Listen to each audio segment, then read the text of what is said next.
Okay, August 15th, 2013, Planning Board meeting is now open.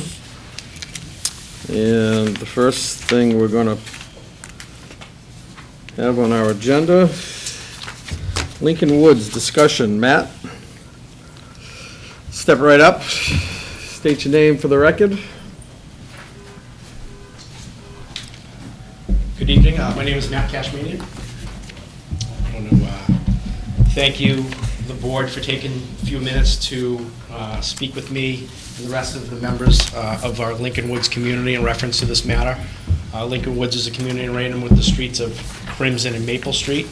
And what I would like to discuss with the board tonight is a letter that I submitted earlier this week that was signed by most of the residents of that community in reference to our feeling with the aesthetics and the physical elements of the development and how it is presently presented. What I would like to present to the board to start off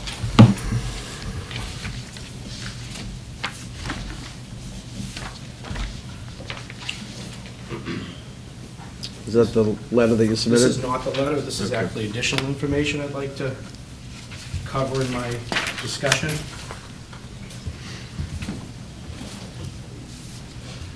As you can see from this item, it is from the bylaws of the town, references Article 13 of site plan approval for the town of Raynham based on the bylaws.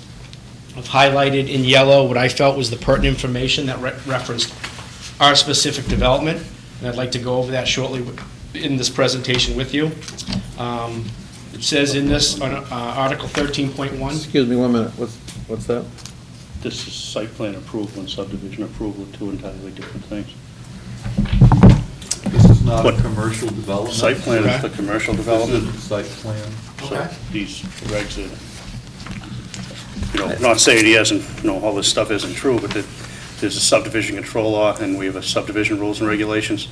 So the sections in that are what's pertinent to a subdivision itself, where a site plan's more like a commercial development, like the Walmart down on 138 or something. They're subject to site plan review and parking and landscape and all that, so it's two totally different animals. So this would not apply in this case, is No. that my understanding? No, Okay. no. I think everything that you have highlighted is pretty much covered in your letter. It's more safety, which we still have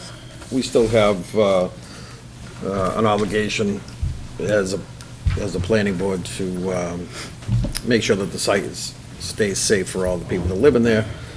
Sidewalks are being completed and maintained, so pretty much what you have in there is, even though it doesn't fall in the same residential versus commercial, I think you've said it all in your letter.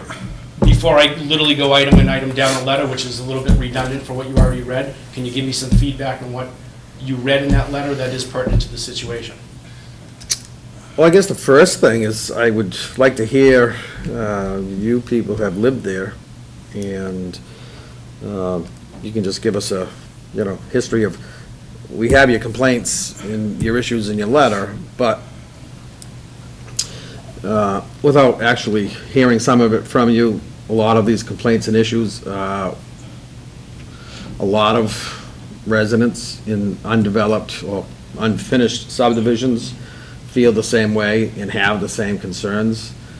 But again, that's us reading it out of a letter. You live it day in and day out, so it's a little different.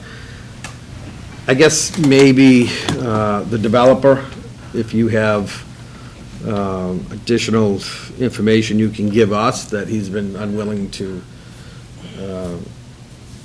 work with the people in the neighborhood to make sure things are maintained. And did he actually do the building of all the houses in there, or did he sub them out? I believe he built most of all the houses in that development. So he did the except building. maybe one, I think, Okay. to my knowledge. So just give us a a quick background of what's been going on. You've been there for, Okay. Most of these residents have been in longer than I have. I've been there a year, but it's hard to speak to. So what I brought is visual, just to see what you guys can see what we're seeing. This literally is the entrance to Crimson Street. As you can see, it's very poorly maintained. There's a ton of brush and tree. You can't even see the sign as you develop, as you walk in. This is what our kids and our families have to walk into and drive into every single day. The street is never maintained as far as maintenance and cutting the grass or any of the common grounds in the area.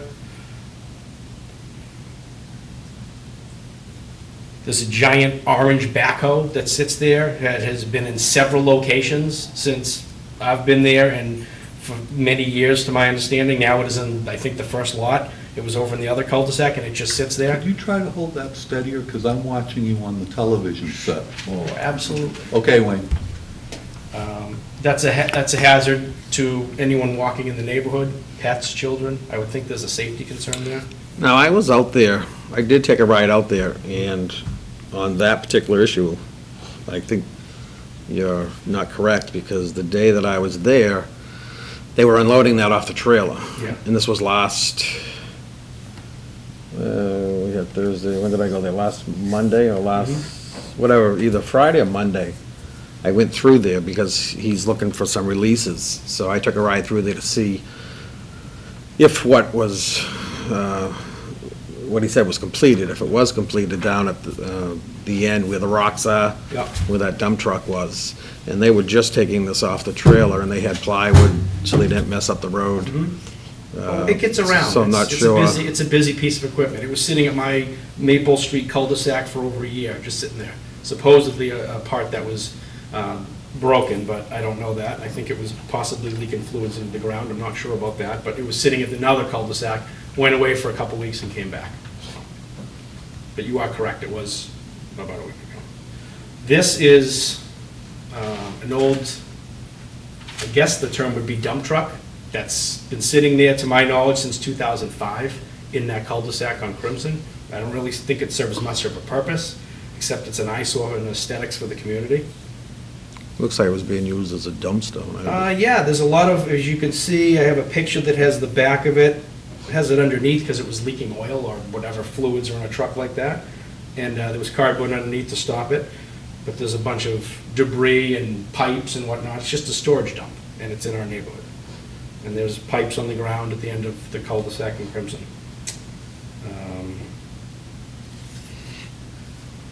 On that list as well, additionally, is the grounds where the sidewalk is. It's unmanned and unserviced.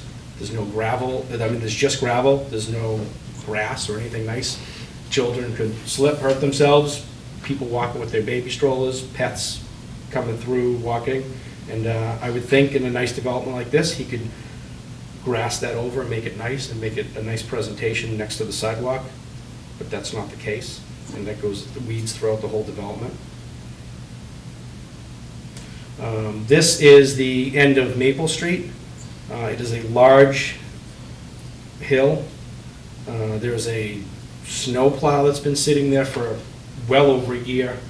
It encompasses tons of weeds now because of the rain and the season, tons of rocks. The hill's about 15 feet high.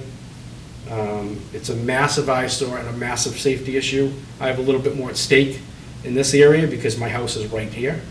Whose property is that? I believe technically it's the easement between lot 17 and 16, so I don't think technically it's a landowner's property. I think it's either the town or the... Well, it's still the developer's property. Developer's property. It's not my property, but from my knowledge, that truck is right on the other side of that line conveniently. And What is it, there's one lot left in the subdivision that hasn't been built on? No, there's a couple. No, there's more, yeah, That many? yeah. I understand, and this may or may not be true, but 1999 was when the subdivision was approved, so that's my understanding. This is the last of the pictures. This was taken in May. You can see there's chunks of concrete that are on that same hill on Maple Street that were moved from another lot that have been sitting there for about a year, if not longer, with that snowplow. And I don't know if you gentlemen all have kids, but kids are active. Kids like to climb things. These kids in this neighborhood are no different than anyone else, and they're climbing a 15-foot hill, and God forbid if anyone ever fell and sped down that hill and cracked their head on any rocks or whatnot. There's a safety and a liability hazard not only for the owner of the development, but also myself and any other property owners who were right adjacent to this line. And those kids are on those rocks. Okay, well, like I said, I took a ride out there, driving through subdivisions, developments that are not completed. I was pretty impressed with how everybody's yards looked. I've been through some subdivisions and was quite surprised that people would spend that kind of money on a house and not really keep things upkeep. And I think everybody had a very nice, you drive in there, it looks completed. It looks nice, it's finished. The subdivision, it's not an accepted public way. It's still privately owned. And until the subdivision is accepted by the town, unfortunately, it's still the ownership of the developer. He owns everything you're saying about putting grass between the road and the sidewalks to make it aesthetically pleasing for everybody and all of those things, that's all well and good, but if he doesn't want to do that at this time,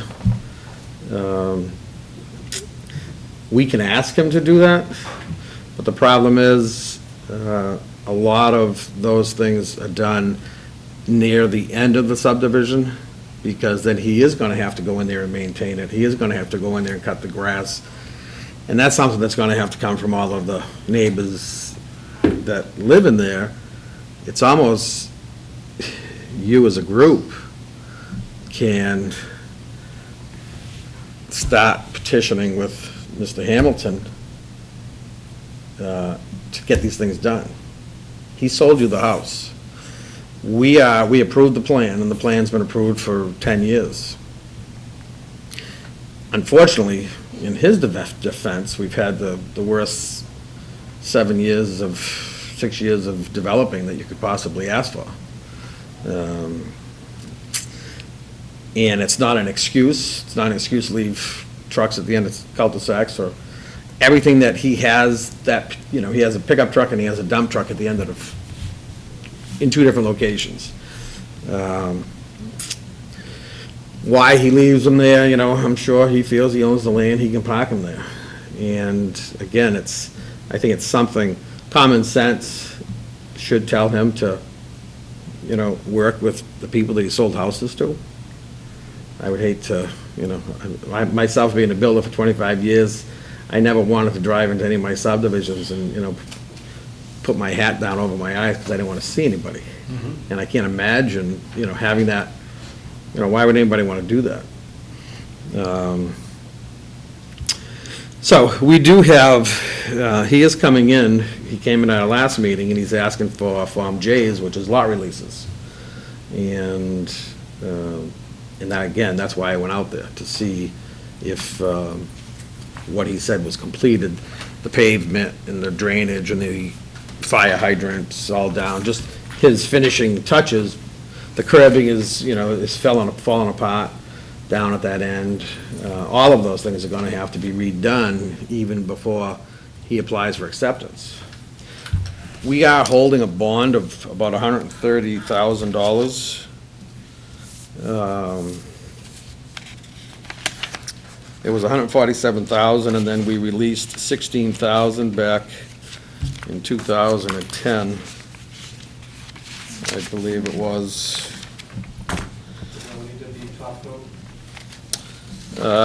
If anybody has anything to say, please raise your hand and I will get to you. May 20th, 2010. It was $16,600 from security of the town was released. And it doesn't say, that's going to the tax collector. It must have been when he did the top coat. Now, also in here,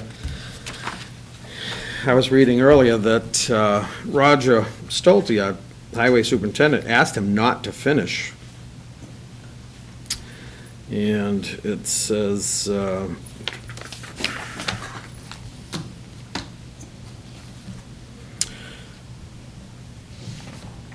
our town planner at the time, Mr. McCarthy, had asked him to finish the work at the subdivision with the exception of the 2 cul-de-sacs because Highway Superintendent Stolte did not want them finished until all houses were built. Mr. Hamilton stated he has a $96,000 bill due on final pavement, blah, blah, blah, and what we were releasing was not covering his expenses. So again, with the delay that we've had in the economy, unfortunately, I don't think any developer would want to keep a subdivision going without selling the lots. But he does have to maintain and keep things, keep things safe for everybody that's in there. You drove the neighborhood, do you think it's safe? I do, Do you think that hill with the concrete is safe? I do. I've been on many subdivision sites, and putting dirt on a house lot is standard practice. You have to put it somewhere. For it to be there for 10 years, that's another issue. Again, it's two different things. If it's on an easement area, it doesn't matter where it is, as long as it's on his property. It's not accepted by the town. It hasn't been brought to us. He must maintain, he must plow it, or he has to plow it. If he doesn't plow it, the town doesn't go in there and plow in the wintertime, do they? Who maintains? Does he maintain and plow the, so. Again, I was very impressed with how nice everything looked, except the completion of the subdivision, and I just looked at it without it, and I didn't even see this letter. This was before, I went there before you had submitted the letter, and it looks like a subdivision under construction, and I think unfortunately it's under construction for so long, and What's the definition of under construction? Is there a time allotment on that? there's he has a two-year time period for his permits, but then I don't know, Maureen, did you put this in front of me tonight for a reason? No, well, I think the bond estimate, the others just. Permit extension law? Grab that out of some magazine. Oh, that was from you? Lawyers Weekly, maybe, I don't know.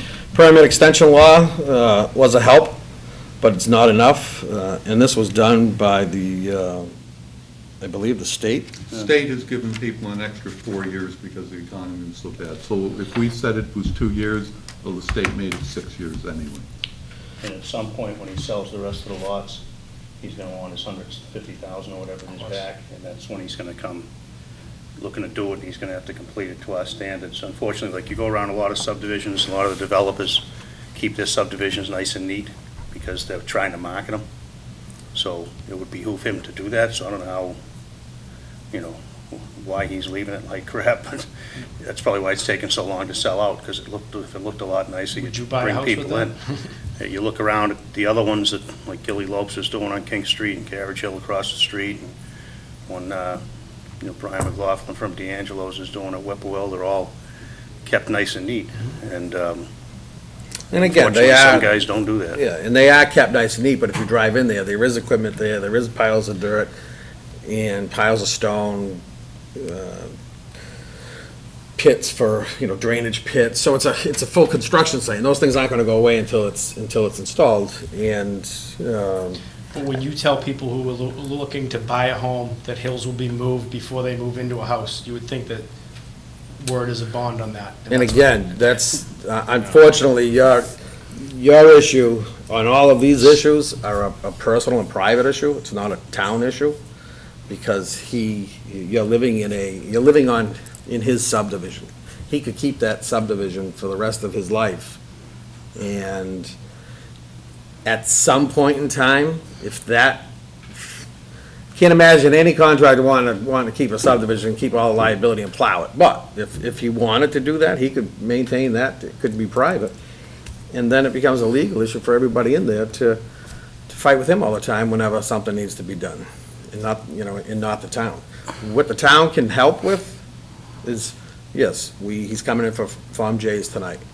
We have trucks that have been there and I saw those trucks, and I think if it's not servicing a purpose for him to continue the subdivision, well, it's not a junkyard neither.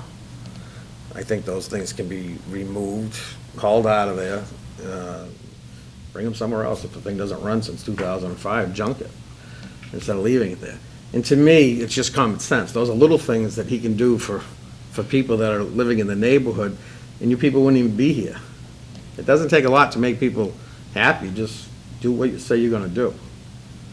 And That's the sentiment here, so. exactly, and I'm sure, trust me, I know, I know exactly how you feel when you drive home every night. I like taking care of my yard, I like having a nice house, and I shouldn't tell my neighbor to clean up his trash on the side of his yard, but sometimes I do. Well, it's the same thing. You're complaining about your neighbor, and your neighbor is your developer. And, yes, sir, you had, could you state your name for the record and your address? David Ogilvy, 90 Crimson Street. I was just wondering if the board was aware that Mr. Hamilton has walked away from bonds that he had agreements with towns. Well, if he, and I'm not sure, Maureen, is this a, It's cash. so, Yeah, we typically Correct, try to, but again, I still, if you're still in the process of releasing lots to him for permits to, continue with the development, and that's what we want also, because that brings in homeowners who will take care of the property there. But if he's only holding a $140,000 bond, I just hope the town feels that that $140,000 will complete the development at this stage. well, I think the one thing that, maybe we can discuss is, should we have another updated inspection with a new updated bond amount before we release any lots? It was typically when we bond subdivisions, we add, large 30% 30% contingency. factors and this and that. But this one was done a few years ago, and prices have changed and pavement has changed, so with him coming in for lot releases, we do have the ability to revisit it. The one, either the last time he did it, which was a couple of years ago, 2010. that's when he did do the top coat on the main section, which was fine, and that was talked about, at that point in time. He did the trees, which was fine. And I think, again, if, he took that extra step and filled in the section between the sidewalk and the road, with, a couple of yards of loom each house, And that's that's the sad thing. Correct. A lot of what people do, it's so minute. It's like, please. And he wouldn't even have to maintain that, you guys It's, maintain. I know, Yeah, it's and just have- ridiculous. Have to, Yes, Burke. You showed us some pictures in what you're talking about, the area around the sidewalk and so on. But I'll tell you, when this becomes a public road, the town will not be out there cutting it every week either. I live on North Main Street, and, if you go over 495, it's a jungle. And they get to it once a year. If you really want the subdivision to look top-notch, you need to get together as a homeowners association and everybody throw in $100 or 500, whatever it costs. And take care of those areas that aren't right in front of someone's house. And also, most people cut in front of their house, but there are some people who have a $500,000 house, and they've got the patch sitting out by the road that they don't take care of, and it's weeds 5 feet high. I just can't believe it, but some people are like that. I guess I would ask if, the board would look at the, a bond review. Yeah, and I think we can. I'm gonna look at what we have, what they figured for completion, and it's, I think there's enough leverage with what he has left of lots to get something done. I thought it was only one lot, but you said it's about 5 or 6? Yeah, He just came into sewer department for probably three or four permits this year anyway. Yeah, yeah, He it goes hasn't down done- that no, He new. started the construction, but he came in, Yeah. paid the fee for the sewer. So we can, I think we can help a little on that end of it. And again, it's just bringing it, up to our attention. And if he has had issues in the past, the last thing the town wants is to only have 130-something thousand left when there's, who knows, could be 180,000 to finish. Yes, sir. Yes, Mike Lynn, 37 Maple Street.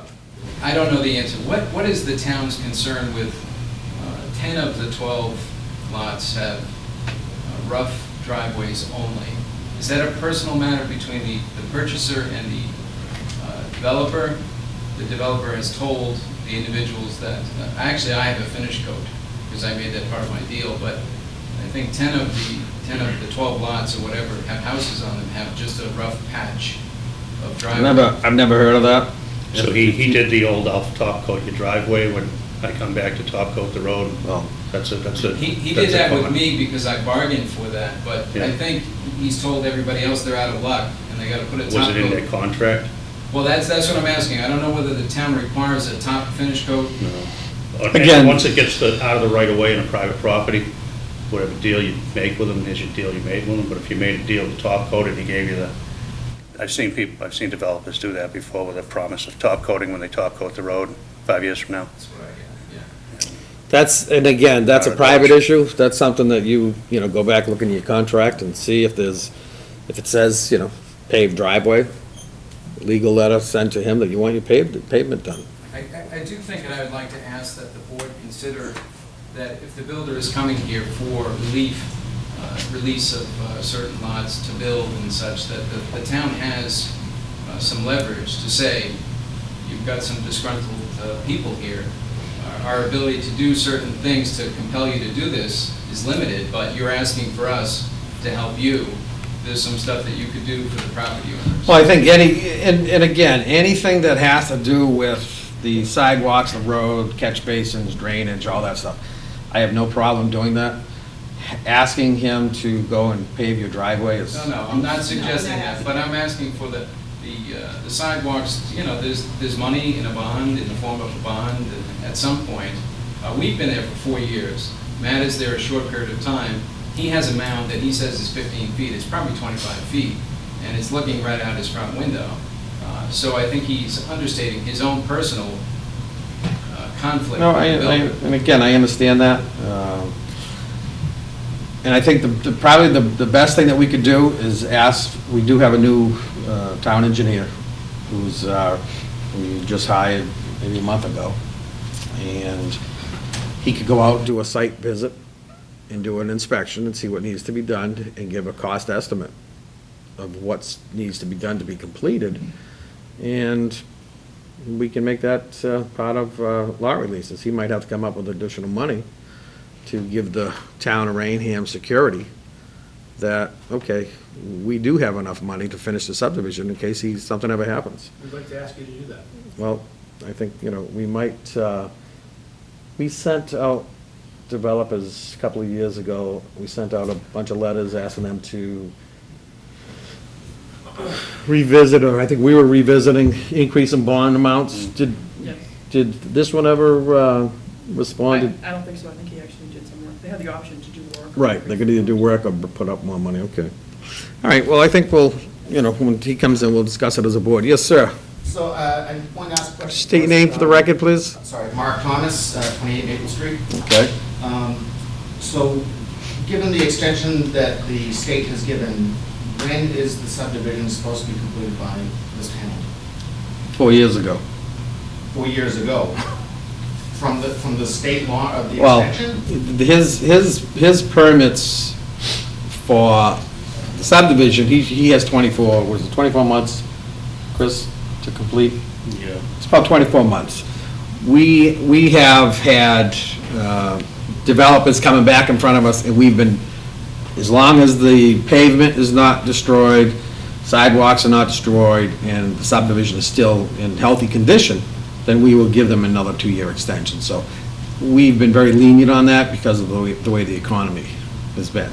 So 10 years is a long time. It looked like he had a lot of finished pavement down. So if that was the case, there's probably not going to be a lot of damage, because sometimes when you have a binder only, the binder starts falling apart after 5-6 years, and then they have to redo the binder and then do the pavement, and that's when they start doing things twice and it costs more money. But when I was in there, it looked like the finish coat was down, the drainage, the catch basins were raised to the finished grade. That to me looked good. The sidewalk looked like all you had to do was go in and loom it and seed it and basically, yes, clean up some of the lots. So I'm not sure. But again, that's. Do we have a timeframe when, in 5 years, in 10 years, in 2 years? I think we'll discuss that as a board to figure out, how much actual time, if he has come in front of us, we'll have to look back in the file, see if he's come in front of us, ask for an extension, and we'll. I've been there for 7 years, and since I've been there, 3 houses have been built. So You know, I recognize the economy's slow, but there are house buyers out there, and if you keep up a nice neighborhood and you build nice houses, and a location as prime as where we are, very convenient to the highways, you're gonna sell those houses, that's not gonna be an issue. Yeah, and again, Sorry to interrupt, but what is an issue is when you come into the neighborhood and you see that it is not being maintained, you can understand that you've got a developer who does not care. And therefore, that's gonna turn people around, they're gonna go buy over at Whippoorwill, they're gonna go over buy at Foxwoods, they're gonna buy in surrounding towns.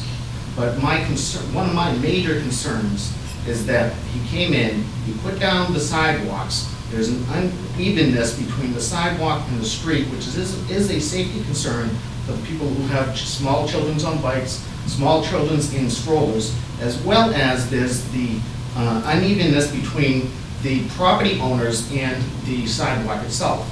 Many of us have taken the liberty to put down our own loom and seed to get that so that we don't have any concerns. and again, you're in a privately owned subdivision at this point, so all of those things But that I'm saying there is a safety concern, I can tell you from personal experience. But that that's, my daughter but has all of spread- those things you have to take up with him. Those things it's not something that this board can hold him accountable for at this point because he's not done with the subdivision. What we can hold him accountable for is cost estimates. We can have the cost estimate re-looked at. We can have, tell him to do some cleaning up. We can ask him to do some looming and seeding. But again, that's. So what about the concerns about safety regarding police and fire, that we have fire hydrants that are blocked that you can't see? Do you have a letter from the fire department that there's? I do not, but I can tell you, if you drive in our neighborhood, you have to look pretty hard to find some of those fire hydrants. Oh, that's something that you should notify the fire department for. And so what about safety concerns with sidewalks? Would I raise those concerns too? He's, Sidewalks, may just because he doesn't have the curbing in. I'm sorry? If, the sidewalks are usually 3 to 6 inches above the road, just because you put curbing, and then you have your grass strip, or you have curbing in your sidewalks, that's probably where the unevenness comes The property from. that this gentleman here owns and the sidewalk, there's almost a foot difference. From the sidewalk to the lot. To his property, to his lot. and again, you know, we don't have anything that, you know, our town engineer, the road is not being asked to be accepted as a town way, so for us to go out there and demand all these things to be corrected at this point, it's not gonna happen. What will happen, when the time comes, there's gotta be a time, and yes, there will be a time limit. We have put time limits on every subdivision in Raynham. There comes a time that we say, okay, your bond money is gonna be pulled, we're asking you to finish, I don't care if the house lots are done or not. And then they've gone in, our engineer has gone out, done inspections, and said, all of these items, here's a list of things that need to be fixed before the road can be accepted. And a lot of those issues that you're talking about may be part of things that need to be corrected and brought, maybe things settled over years, and that's the problem with having a subdivision that drags on so long. He might have done it right when he paved it in 2010, but maybe in 2013, 2014, things are settling, he's got to do them over again. I mean, for a developer to do, you know, to drag on, you know, everybody else in town, on this side of town, selling lots, you know, they're selling out. For him not to, you know, not to clean the place up and do, again, you know, that's his decision. I think, we've heard you loud and clear, I think we can, you've given us enough to talk about when he comes in for lot releases. Did you say that 4 years ago, that the statute ran out on that? Is that my understanding? No, what I said, I did say that, and that was probably, if you add up things without giving him any extensions on his subdivision, which by right, we have given everybody extensions on subdivisions, so, he's probably, he's well into being, overdue if the road wasn't completed, and again, I don't know for sure, but when I drove in there, I thought the road was finished. So if it's a matter of, finishing sidewalks, and, Cul-de-sacs not finished. right. But I think, and again, we have a letter in here from the highway superintendent saying, don't finish the cul-de-sac. So, he doesn't want the cul-de-sac finished because those houses weren't built, so they don't drive the bulldozers and excavators. Like when they were unloading that excavator, and I just happened to be there, they have to run sheets of plywood down, across the road, across the curbing, and I just cringe when I see them going over a curb with an excavator, and unfortunate thing, but, you know, you want it finished, but then if somebody damages the edge of the curb, now you have to repair a Cape Cod berm, which is a pain in the neck to repair, it looks ugly. So it's, you know, it's an unfortunate thing that we've been stuck in a time that has been slow with the economy.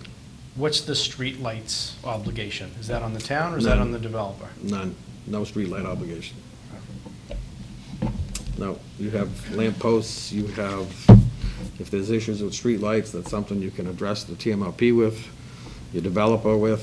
You have, is underground there, or is it telephone poles? Is that underground? So, it's not as easy calling TMLP and asking them to throw up a couple of lights in the poles, which, you know, a lot of times they would do. If there's, you know, if there's been crime or something like that, they would do. And a lot of neighborhoods will almost have a community-type meter, have a meter on there. One person will pay the bill, you know, and have the lights on, and everybody throw in $10 a month or something, and you got lights in your cul-de-sac. But, again, unfortunately, with underground, you have the better-looking way of doing it, having underground, but you're on your own when it comes to lighting. Well, for myself and Brian, who both live on the cul-de-sac, I'm hoping there's something you guys can do for that hill with the concrete and the snow plow that has been sitting there for a year. I mean, that's on my front door, 20 feet away, and in my lot line, and I think it's a travesty. We'll do the best we can with what we have, and legally with what we can do. We will do the best we can for you. And what's our level of recourse to follow up on what we presented to you tonight? What's the proper channels to do that, as we follow the proper channels to submit the letter, based on what Maureen told me the other day? Well, you can watch us on channel, I think, Channel 9. You can watch us on Channel 9 every other week, and you'll hear everything we say, or you can get the agenda for the planning board meetings and find out if he's on the agenda for that evening, and you can sit in the room and watch him quiver. And he is on the agenda at 6:40 tonight, so you have every right to sit here and wait and listen. I'll tell you one thing, don't interrupt. Raise your hand if you have something to say. Oh, I'm sorry, Channel 98. Wayne, the cameraman is telling me. You heard his advertisements. Channel 98, you can watch us. But if you are here, you're more than welcome to ask questions, but please keep it civilized and raise your hand. I'll get to everybody. As you can see from our presentation, and have everyone signed it in the thing, it's civilized, and we're, a bonded, strong subdivision community together. We just want the aesthetics and the safety for our kids. He said he's supposed to be here at 6:45, so if, there's nothing more I can say. I don't know if the board has anything else to add to. Well, we ask you to speak on our behalf because you're the sounding board for us. So. Again, I would suggest you take up a seat.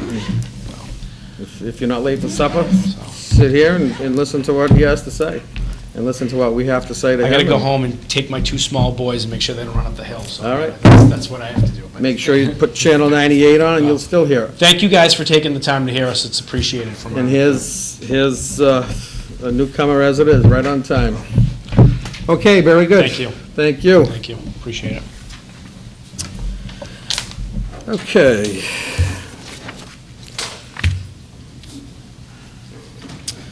Federal Express, I'm a little behind here, so.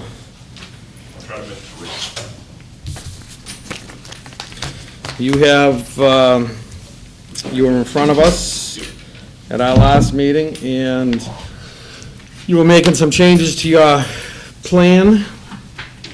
Well, we actually, Before you speak, could you please state your name for the record? for the record, Jonathan Novak, Costco Engineers and Scientists. And I would really love for you to put that board, I just don't want to block people's, if you can turn that. There you go, right there. He's happy. And he can take and he'll zoom in on that.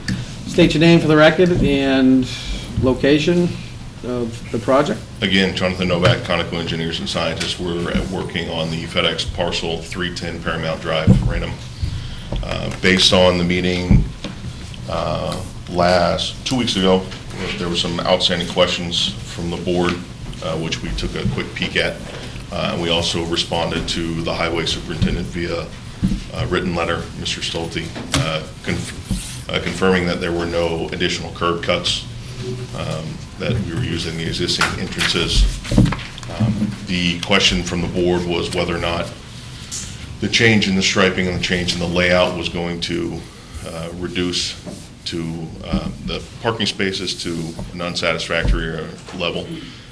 Currently, on site, there are almost 400 spots, 392. The required level from your regs are 245. With the rearranged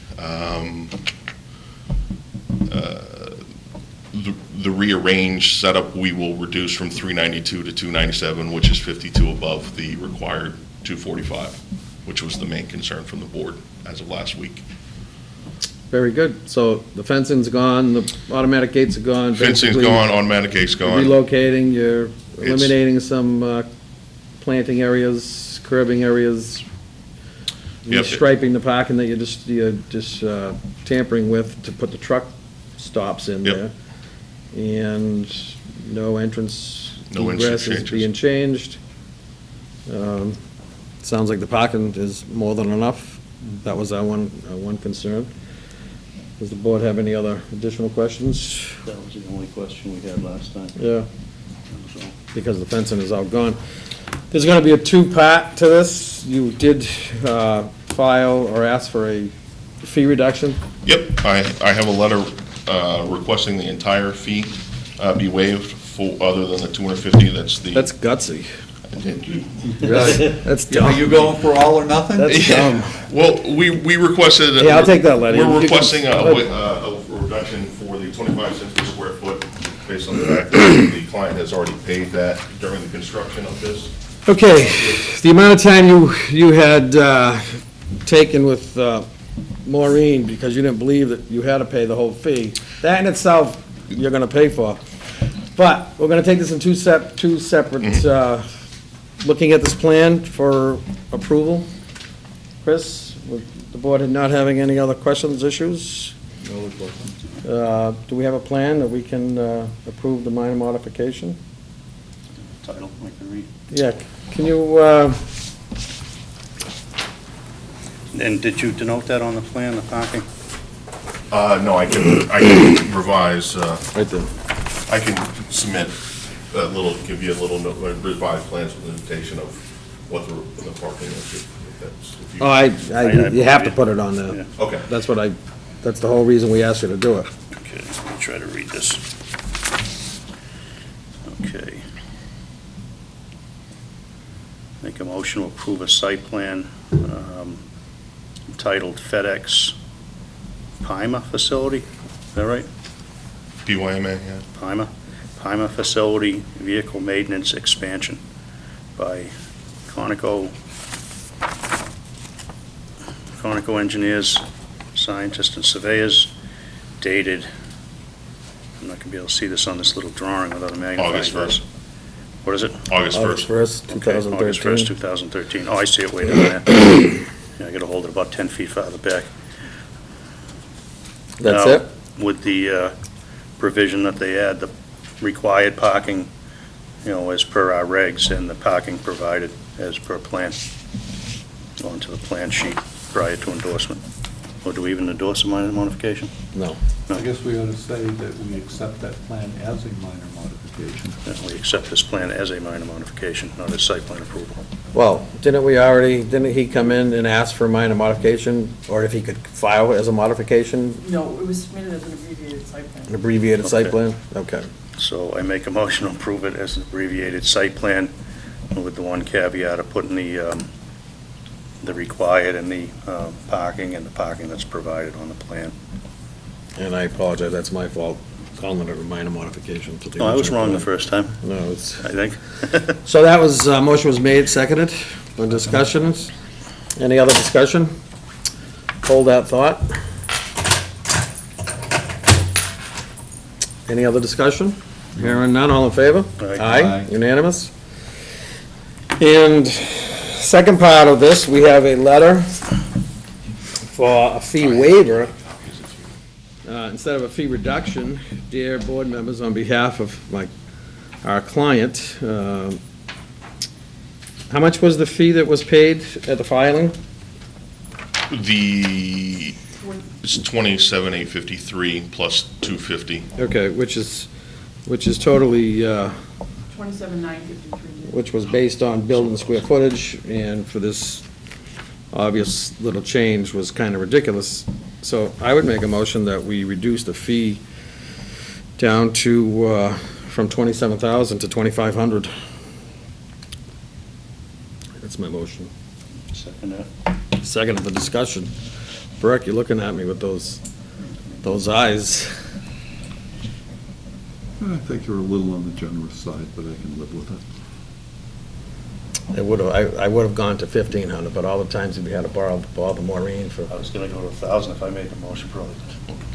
Well, I would have gone to about 5, so he's lucky you made the motion. It's in the middle. So the motion was made for 2,500, seconded, all in favor? Aye. Aye? Unanimous. Off the record, I was going to offer 5 too. So. See you guys. It's okay, I'll buy you lunch or something. We'll take you up on that. See, my mother always told me to shut up and listen once in a while. Should have listened more. All right, Maureen, can you put that in the file for the, asking for the reduction? Okay, very good. Sorry, we had, No problem. some bumps along the way for that, but Nothing I like more than spending time with you guys. the fee, we are gonna address that. We did hire a town planner. Okay. Supposed to start, I think maybe even next week, so, those things, glitches in the wording, and it's a shame that you had to come up with Yeah, it was, $27,000. All right, once again, thank you to the board for and this. listen, I'll remember that next time, so if you plan on working in Raynham again, I have a good memory. I hope so. Okay. Lot 10, Forge River Park.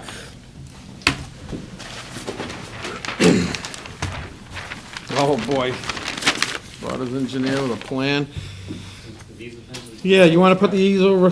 No, these plans are city federal. Oh. Site plan, are those yours? No, Those are on yeah, there. give those to Maureen. You have a, we have a professional cameraman named Wayne, and I'm not sure, can you see that, Wayne? Thumbs up, you're all set, you don't even have to get the easel. Okay, so, what was in front of us was putting up a 4,000 square foot building, roughly. Well, first of all, let's let people at home know where we are, because this is kind of out in the end of something. Okay. So, where is this? After you tell us who you are. Good evening, Todd Pilling from Pilling Engineering. This is at the end of Forge River Parkway. Forge River Parkway currently comes to a dead end after you go across Bellows Road. And this is at the end of the pavement. The pavement stops here right now. Here's the intersection of Bellows. Pavement ends there. We're looking to come off the end of the pavement. Okay, so with that said, this is, as Mr. Turner, who is the applicant, stated a couple of meetings ago, that this is kind of complicated and confusing. We asked town council for an opinion on, is this a public way? And the legal side, who owns it, who's paving it, who's gonna maintain it. At this point, the only letter that I received from town council was the one that we had at the last meeting, stating that Forge River Parkway is not an accepted town road, which that has not changed since the last meeting. So we can move on with our phase of this, as mentioned, I think Burke and Chris mentioned last time. We can look at this. Chris has reviewed the plans. And I think at this point of time, we are looking at the original 1988 plans. And if you look at the 1988 plans, I think at the very least, the board would be looking for you to improve the frontage that's in front of your property up, you're on Lot 10, it would go to the end of Lot 10, according to the approved plans from 1988. We're not asking you to do it with today's standards, because it would just be kind of maybe overkill, because the whole subdivision was done. These plans were approved on January 6, 1988. And I think that would be a reduction. And again, I think that's a very good compromise from today to 1988. But we are asking for the piece of property to be improved up to the end of your property line. How do I do that in the wetland, in the riverfront? Then you have to file with us and But I'm not the developer, I don't own that piece of road, you guys do, you guys took it. There's a deed Well, filed with the registry of deeds, I don't own the roadway, you know. Well, then, I mean, if how do you're you, how not, do you if propose you're I not, do that? if you're not looking for us to approve it, then I would ask that you withdraw it and wait until town council. I don't want to withdraw it, I mean, you know, we brought you in the judgment that was the town entered into with the original developer. I've been paying taxes on the property since 1997 on the assumption that I have an approved, you know, subdivision. You guys have money left over in an escrow account from when I ended, well, we know the history. Right, but you're asking for this board to give you an approval to build a 4,000 square foot building on an undevelopable or undeveloped piece of roadway. Well, I think the town That, of no, Raynham. no, let me finish. And you didn't state your name for the record when you started Oh, I'm talking. sorry. My name is Robert Turner. Thank you. And again, we sent it to town council, and if you're looking for this board to act on this plan that's presented to us, as presented to us, that's gonna be, that's our decision. And other than that, we can continue this again until town council gets, Why don't we continue it again and then? town council gets further along and My gets. brother's been dealing with you. He's away and, You're not the same guy that was here last time? no, I haven't been here at all. Really? Yes, so. See, he would have stated his name before I even had to ask Well, him. because he's already, I'm on the rookie tour tonight. So, I mean, I don't, So, you know, I say we postpone it and. Wait a minute, let's, Chris has as been, far as the legal end, I mean, I'm not a lawyer, and all I see in front of me is a landlocked piece of land that has no pavement in front of it. And so to me, it's, you know you're paying taxes on it, there's people paying taxes on landlocked pieces of land all over the place. But there's no pavement on it, there's no roadway, it's not on a roadway that it actually exists. So to me, I don't see how we could approve a plan like this. Yeah, but that's We because. couldn't, if a residential lot came in on a road that was a paper street, the frontage wouldn't be adequate. The planning board's decision on letting something be built on a lot is we have to determine that the frontage and the access is adequate. And I don't feel that it is. Okay, but let me just ask the question, okay? And everyone knows about the judgment that you guys entered into with the developer. I don't understand it. I mean, that was Where done the long town before I was was gonna here. complete the roadway, okay? And based on that, I mean, I have a lot on that road that you guys were gonna complete. Now, I didn't tell you to stop, you know, where to stop the construction of the roadway. Someone made that determination. what year was that? Well, you've got a copy of it. It was done in But based on that logic, that would mean 1996 that or would mean the 97, town and has you to. guys took his money, and you guys came in as completing, you know, thing, and you were supposed to complete the roadway for my lot. And everything that, Say anything in writing that said that. and everything that you're stating is the same thing that your brother stated, and that's why we sent it out to town council a month and a half ago. And I'm only letting you know, I'm not a lawyer. What's presented in front of us, whether the town took it or not, whether the town has money or not, what's presented, we have nothing in front of us that highway department's going in there to build a new road for you. So there's, So what do I do? you either improve what's in front of you now with what we have for plans from 1988, or you file suit, you do whatever you want to do. It's up to you. Gee, thanks. I'm telling you, you don't- Spend money and spend money. You don't have access in front of that, in front of your piece of property. I've been paying taxes on the property. Burke, yes, sorry for making you wait. Todd, it's paved up to what point? It's not even paved to the lot itself. It's paved here, it's approximately like 40 feet short of our lot Approximately, line. what would it cost to pave from that point to the property line? From here to here, Yeah, well, no, as you show on there with the curve and everything, to get that. but you're saying from the end of the To the end pavement of the Yeah. property. to this, or to the Yeah. far No, property? No. The part you have darkened Oh, all this? to get, yes, roughly. I have no idea, but more than $13,000, that's for sure.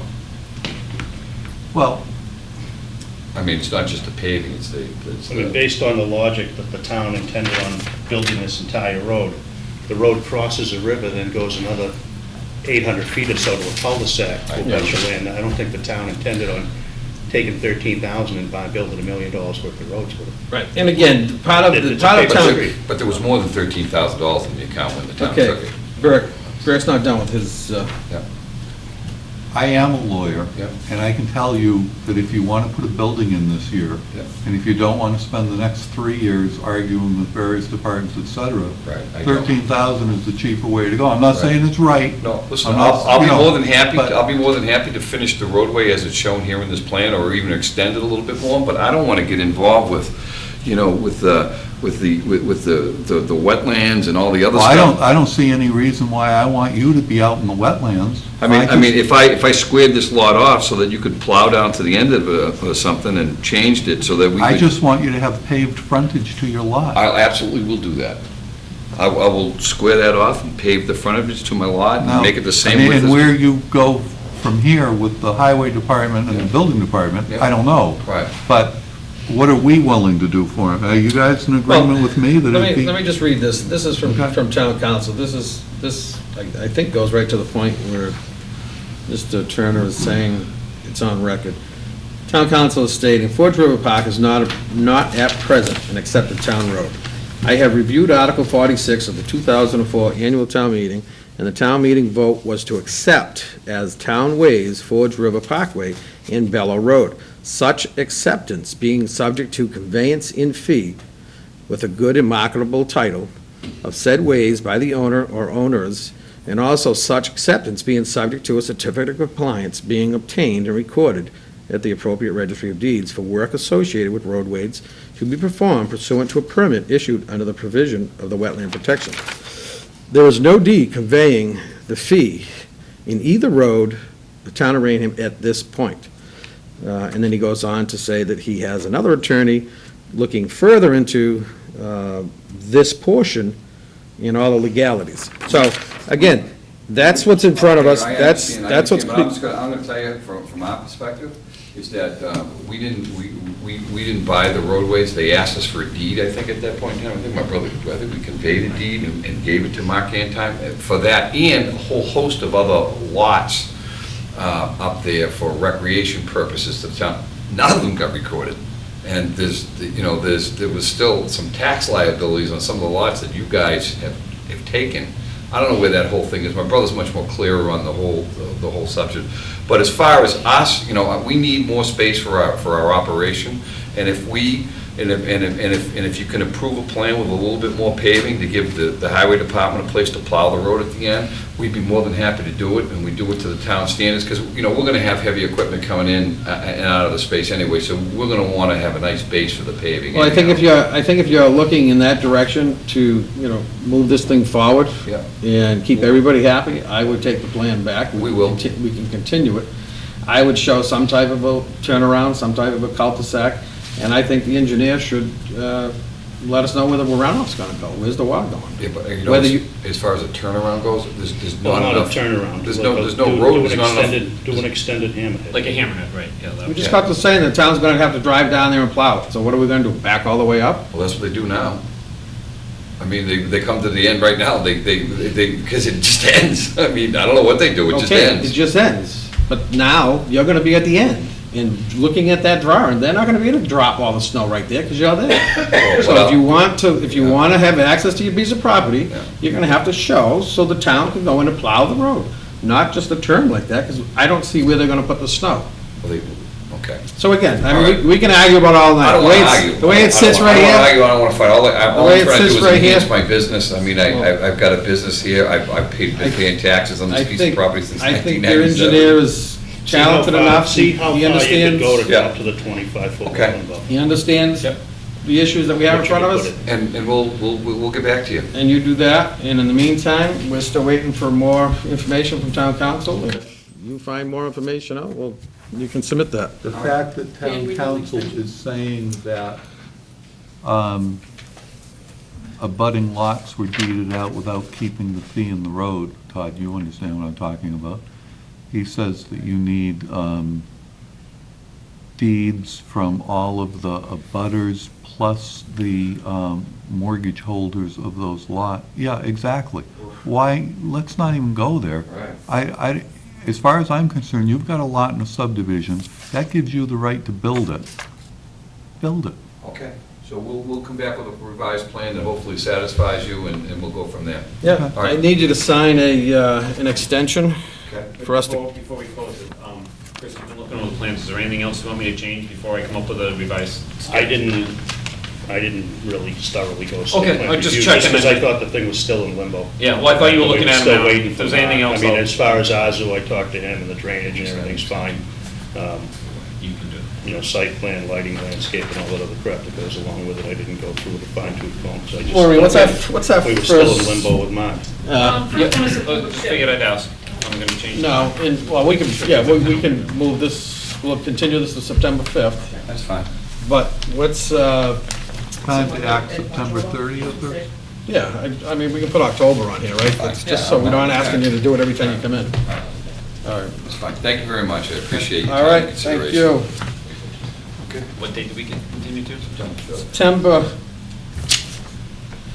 5th, and we're gonna put you on at, I won't be here then. we'll put you on for 6:15. We won't miss you. Thanks, I've heard Chris. that before. All right, 6:15, Trust me, I won't miss it Thank you. either. September 5th. Bye, guys. Thank you. All right. And that's the extension till August. Yes, he signed it. 6:15, you said, Dan? Yes. Another modification? Okay, Metro, Volkswagen site plan request for material modification. Mr. Chairman. Yes. Mr. Chairman, Brian Dunn with MBL Land Development and Permitting, with offices at 480 Turnpike Street in Southeastern.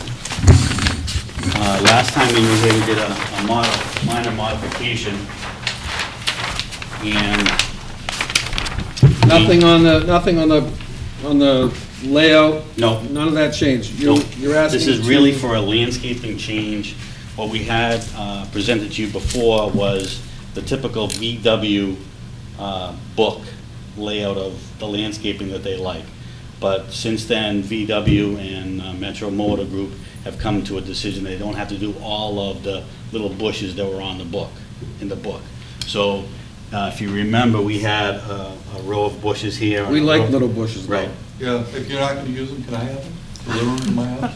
Well, he could talk So to we're- that. all right, So so- we had a string of bushes in the front, we had a string of bushes over here, and there was a couple of big trees in this area here. We went with some mulch in this area where the sign is, and some low-lying bushes over here.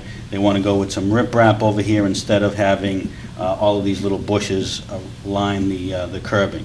So the landscaping has been kept around the signage and in the front, and all of this was the same. This has not changed in the back, except for a big tree here and a big tree here. So,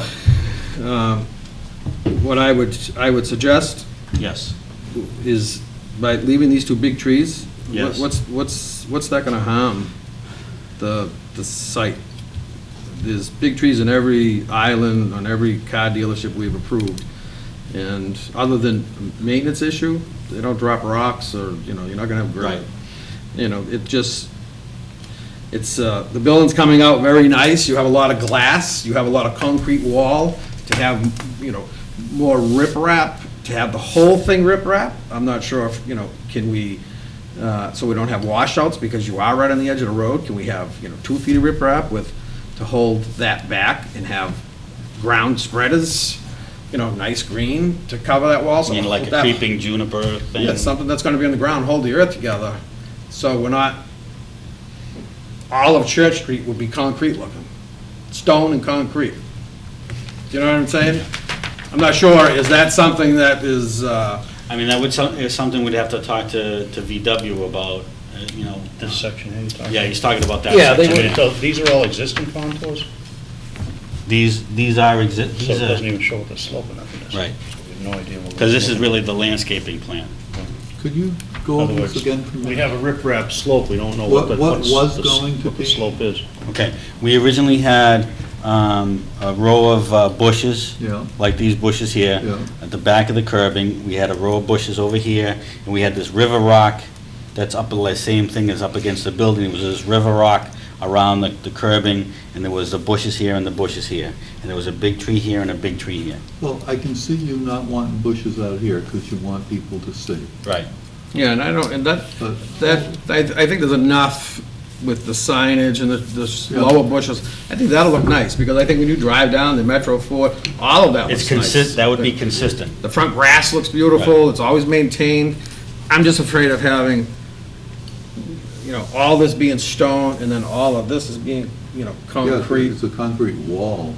It's, If there's a way of, if you can do a couple of feet, and again, to hold the earth back, and then put some spreading junipers right through there, Okay. even if you put stone around them, even if you use like a 1-inch or 3/4-inch stone instead of mulch on that embankment, but put the spreaders inside of that. Okay. So you have some color, just to bring some color into that side and some, Yeah, Dominic Greco for the board, owner of Metro Volkswagen. What if we do 3 planters on here and then did the riprap around it just to get some color? I like the planter idea too. I think that'll even give it more This way it'll focus. hold, the riprap will hold it, and then you have the planters in here to absorb some of the, And again, I drive by there every day, and I saw the last rainstorm we had, and I do understand the earth's it's not grass, so it's not, protected, but just watching the loom that they put, the runoff, you had some pretty good ruts there. And I'm just looking at, we already have issues on Church Street for drainage. I don't want to create more problems on highway. well, this wall's gonna, obviously, this wall's gonna help Church Street a lot by retaining. No, all I the understand water that, now. but I don't want this to constantly be running out and breaking out. So I think if you do have some riprap, So riprap and some, say. I think if you do planters, not little, planters around a tree. Correct, decent size. Do something like, 8-foot planters or something, and What's put the some length? nice What's the color length in of that, there. Brian? And the nice thing is, if you had a planter in here, you can even have junipers rolling down over the edge of the planter. So we got about Which would be like a raised 175 feet. planter, that would look nice. 3 foot is the wall. Yeah, which would look nice. 24 feet, 100 still good. Yeah, 3 8-footers. I think that would, Okay.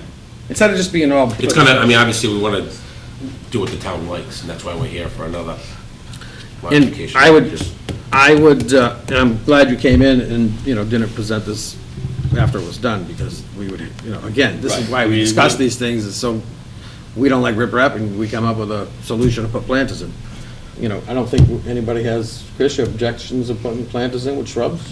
You got a lot more landscaping knowledge than me, so I'm going with you on this one. And the trees, You want the trees back. I think every other car Trees, lot, trees are kind of- over there has trees in the islands, we're asking for one tree, and, It'll be the same, something similar that's in those planters, so they all match, And the trees are gonna be low enough that they're gonna cut out signs or. yeah, and then you can, we'll And eliminate. this was gonna be grass up here, so it would all look the same. And I like the grass, because I think the grass in front of Metro, Ford, and Kia now, it always is well maintained, there's no weeds there. Yeah. Some of the other Well, places. It's well maintained, and you can see the cars, which Right. makes you happy. So, if we can move in that direction, absolutely. Okay. then, Change the plan, come back in a couple of weeks? no, you don't have to come back, it's a landscape change. I think, Okay. if, everybody here is acceptable to those planters, keeping those trees and eliminate that, then, Well, he has to come back with a plan. he's gonna give us, He can start doing. right, you can start doing it. Okay, You can submit a plan, and we can approve it as a minor modification. okay. All right, but you don't have to, it's moving along now, which is nice. Right. Actually looks really good. No, it does. I was surprised at the, Thanks, Chris. it's funny, even Burke would originally, were saying, geez, did you need that much fill? And now you look at it, it doesn't look like there's any fill. Yeah, no, I agree. All right, so Come from the other side of 44 and you look at it, it looks flat. So we'll make the change, I'll get the plans to Maureen. Yeah, and just, like Burke said, you can start. Okay, Just get us the plan and you won't have a problem. all right, perfect. Thank you All right. very much. Thank you. very much. All right, thanks for coming in. Okay, Todd Hamilton, lot release, Lincoln Woods, Todd Hamilton. All right, well, First of all, I wonder if he has his letter. state your name for the record, please. Todd Hamilton. Okay. Did you receive a letter from the neighborhood? Nope. No, he should. We discussed it. I've already talked to Maureen about it. Okay.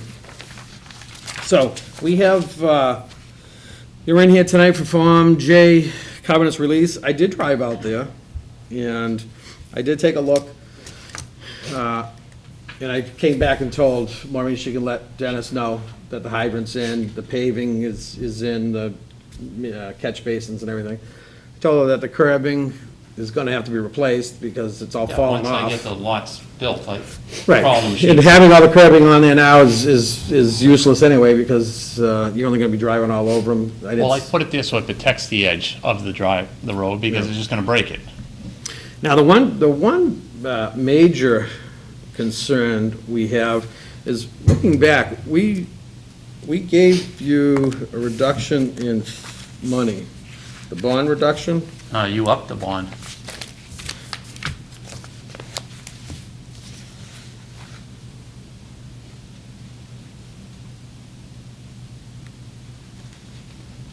You were one of the good applicants that came in and paid more money?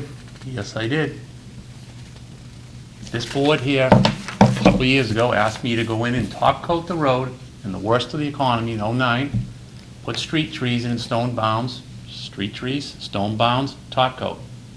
The highway guy stepped in and told me not to pave the cul-de-sacs and the sidewalks until you finish those lots on those two things. I came back to this board and said, he doesn't want me to do that, and you guys said, okay, what he says goes. So I did that. Okay.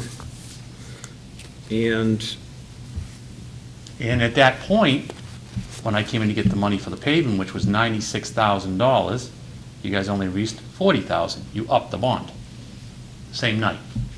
okay, so the 147, the 140. So you increased it. So the 147 that we had is, Well, wasn't there a little released afterwards when you got some bounds in?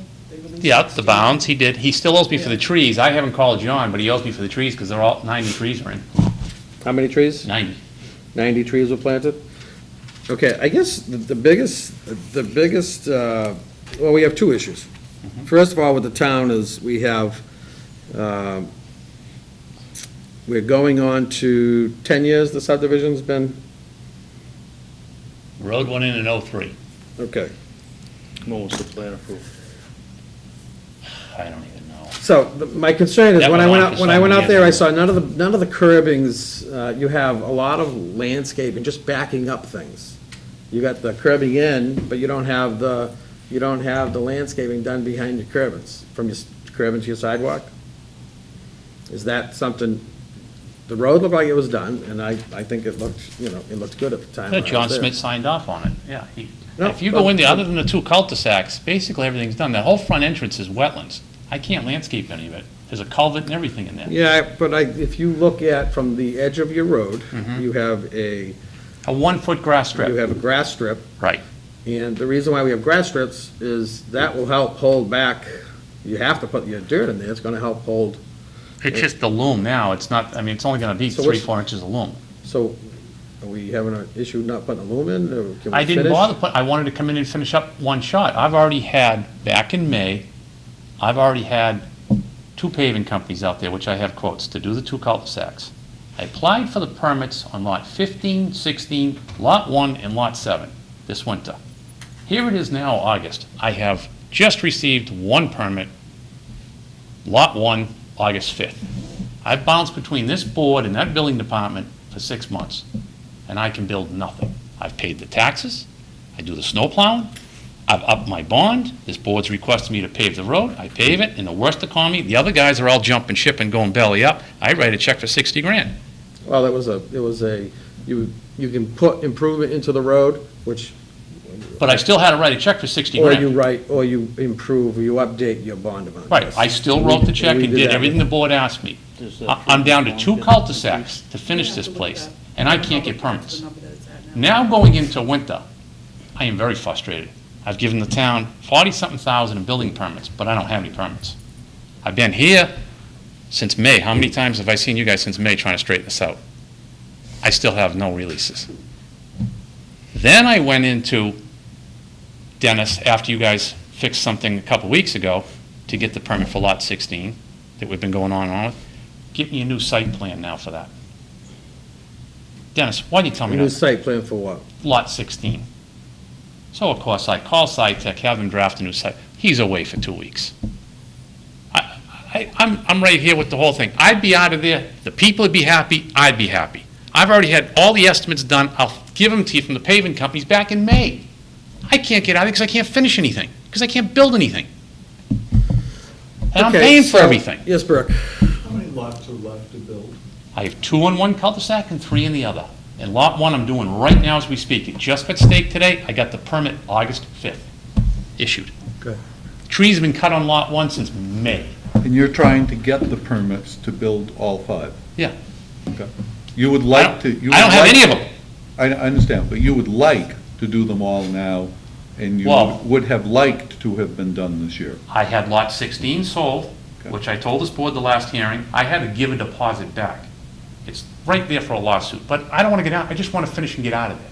You guys want the place finished, I want it finished, and the people want it finished. So how many lots are you looking to have released?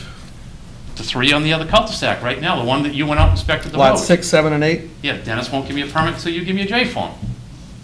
Okay, and those are the ones that I inspected? Yes. The pavement, the binder is down, the curbing that's there? That's gonna be the private road now. I'm responsible. You guys aren't taking that. That's that extension road that's gonna stay private. Doesn't matter, it's still gonna be finished. Yes, but I'm just saying that, I just wanted to make sure we're Oh, on, no, still on the same no. page, okay.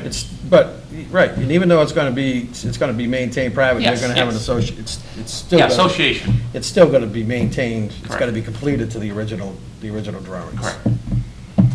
Okay. Well, I think if you, again, I think you can, the frustration that you have with the town, I think the neighbors have the same frustration level with you, the developer.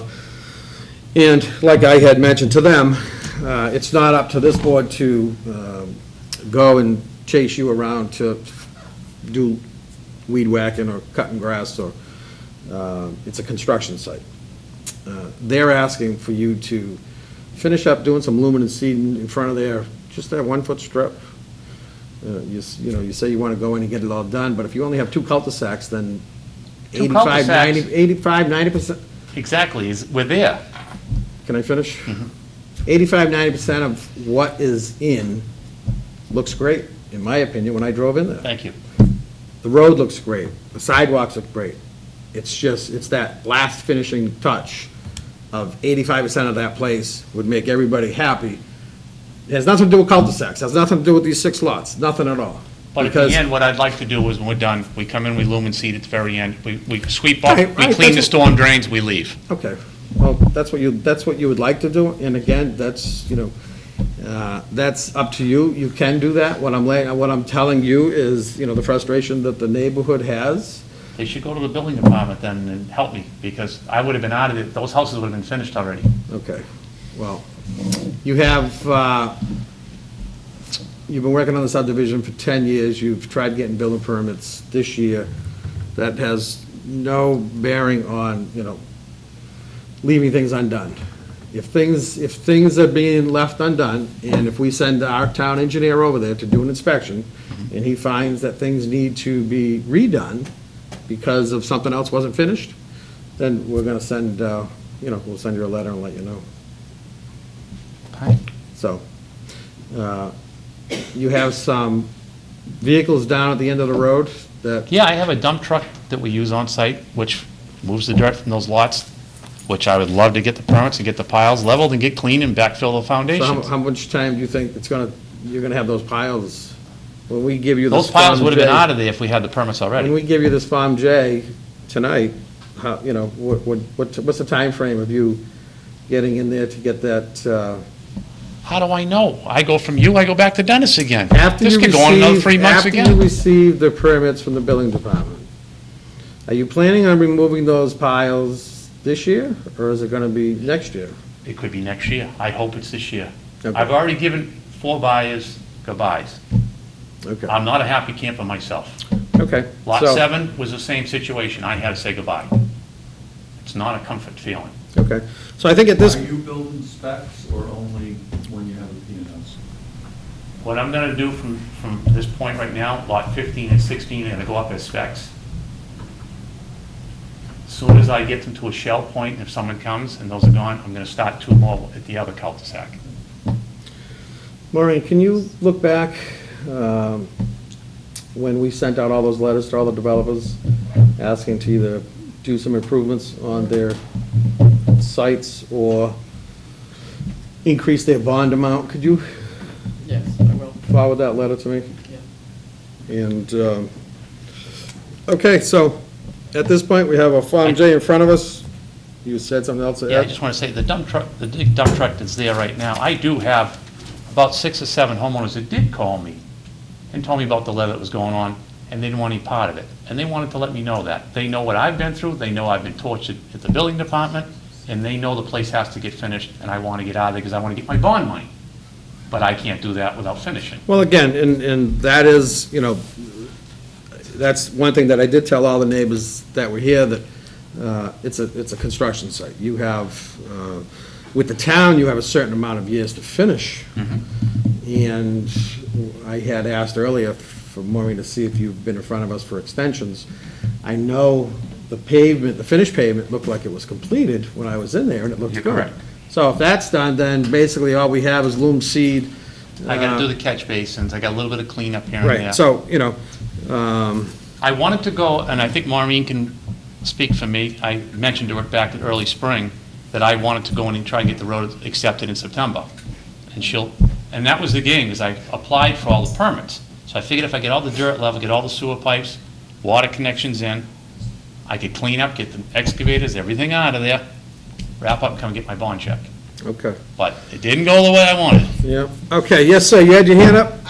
Mark Thomas, Maple Street, I just want to make a comment, I don't know, there's 6 or 7 people that have contacted Mr. Hamilton regarding their unconcerns about the neighborhood. You can look at the list of names on that. Again, that's getting into, the personal issues that you have with your developer.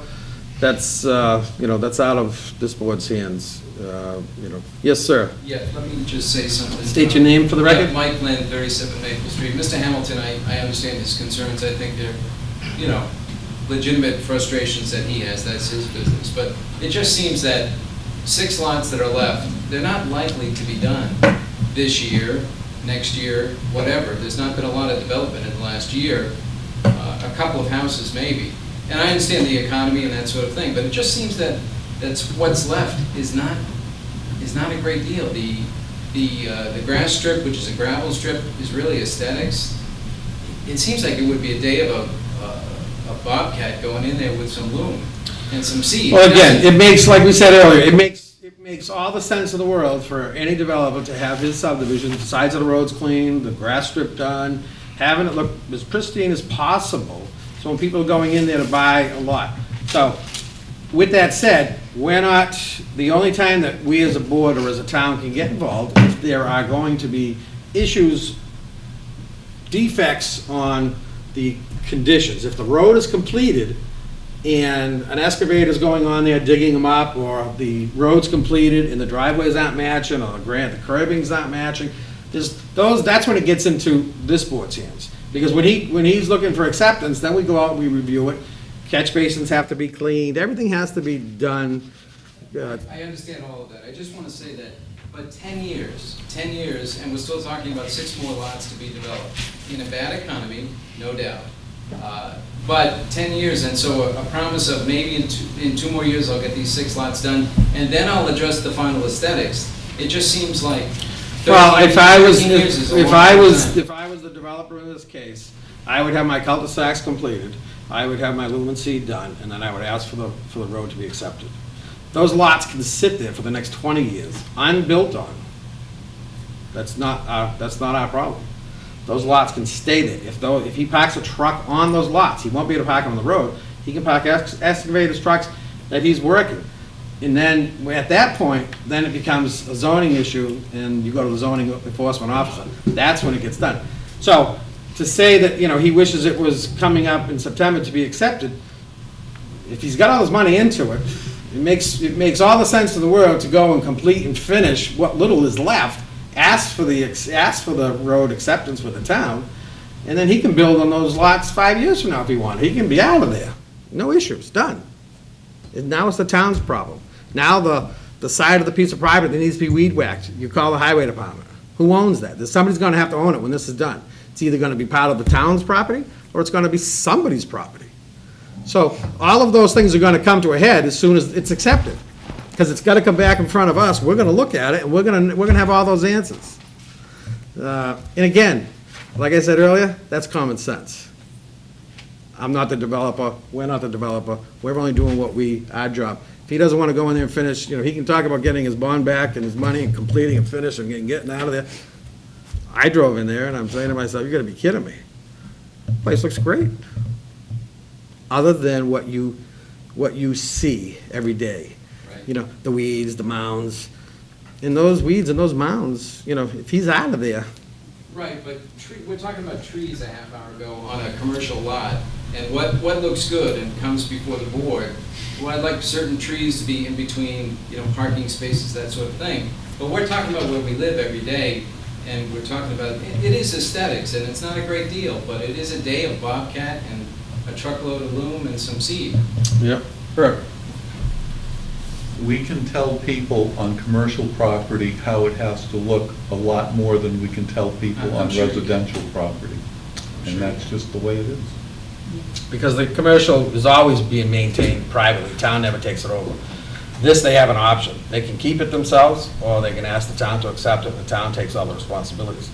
And, I think it's up to this board to make sure that everything is done correctly before we do accept it, because our tax money is paying to plow your road. Just like you're paying to plow North Main Street, or you're paying to take care of these parking lots. So we want to make sure that your roads and your drainage system and your curbing is 100% perfect, or else we're not going to accept it. So that's what we have. And when we get to that point, that's when our highway department goes out there, our engineers go out there, we go out there, Chris, somebody goes and looks, and we get the whole review back. Sewer department gives us a letter saying that manhole needs to be raised. Water department comes back and tells us a hydrant needs to be lowered. That's when all of the little things, the completion items, the punch list items have to be completed at that point. It makes perfect sense. It's just 12 years, 13 years seems like a long time for grass seed. Well, it is, but, like I said earlier also, the last 6 years has been the worst economy we've had. And if he wants to get out of there, I would think that he would go in and... You'd think he'd spruce it up. Spruce it up and throw some flowers at the entrance. I don't know. Yes, sir.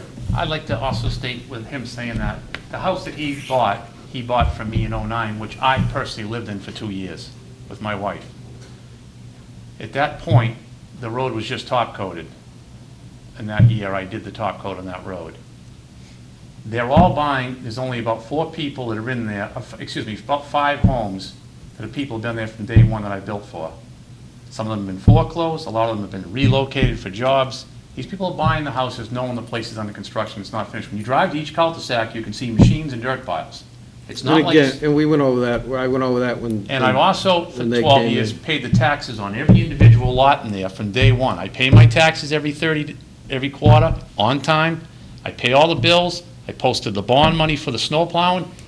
Every snowstorm, I pay people to be there. The highway guy has never called me and said, go down and do that road. Do you think I want to pay for all that? No. And he's saying there's no buyers. Well, right now, there's a lot of buyers because nobody's putting new roads in for 6 years. Hold that thought. And that's exactly, that's And I've given up 4 buyers.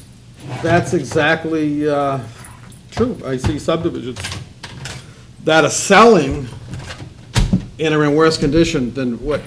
You drive, I ask anybody from this board to drive in there, other than that one Already, foot grass strip, I've that's driven in not a there, bad and looking I was subdivision. and I told them, everybody, Tell them to I go didn't to see the other one, I ones. didn't see one yard in a subdivision, not to see anybody doesn't take care of their yards. I even came back and told Maureen, wow. those She people- called me, she told me. Those people do a heck of a job in there. The place looks awesome. I drive in subdivisions and, hey, people working, they can't cut the grass until Saturday, well, it rains Saturday, so now they're not cutting until the following Saturday. So, but at this place, everything was manicured, every single house. Yes, he had his hand up over here. Well, I'm Brian Zichello of 60 Maple Street. We talked about the pickup truck hasn't moved once, the plow, I've never seen push any snow, and just sit in the properties. I mean, get rid of them, it's time. No, it's mine, it's on my lot, I pay for the taxes, and I'm responsible for the snow. The minute you can't get your car out, they can't get a fire truck, I'm on the hot seat. That doesn't touch the snow, that doesn't touch. That truck is left there because if one of the machines goes down, I have a backup machine there. What am I supposed to do? If there's no ambulance that can get in a fire truck, and someone has a heart attack, you know who's in the lawsuit? Not you, me. And what he says is exactly true. If he's leaving it there for backup. It's backup. If he's leaving it there for backup or for reason, again, it's a privately owned, it's his piece of property.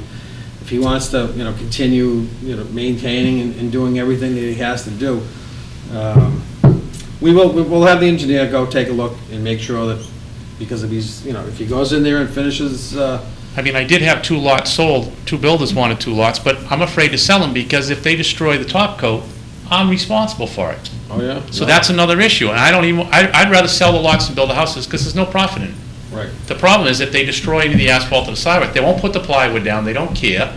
Well, the day I drove in there too, they were showing the excavator in a picture, was the excavator was being dropped off the day I was there. And I cringed because, Which lot, do you know when you drove in where it right at the was? beginning on the right-hand side. They had plywood out though. Oh, yeah, no, I had excavators and I had to do that. And let me tell you, moving an 8-foot piece of plywood and then moving an 8-foot piece of plywood and moving it, The it's just younger a pain. kids, And the guy that's on that excavator has else's worried that he's gonna nick that curbing.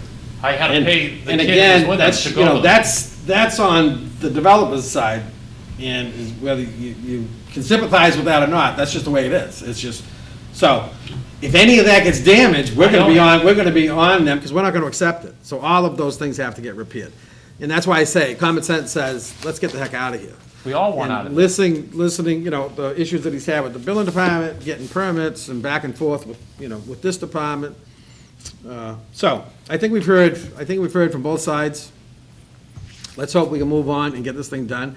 Let's hope you can go in and finish, and like I said, Let's hope I get I some did a road, foundations I in. did a road and came back 10 years later and built the last 2 house lots. But you're right, I you said paid my for it. kids might want to live there, so I kept 2 house lots. I came back, they didn't want it.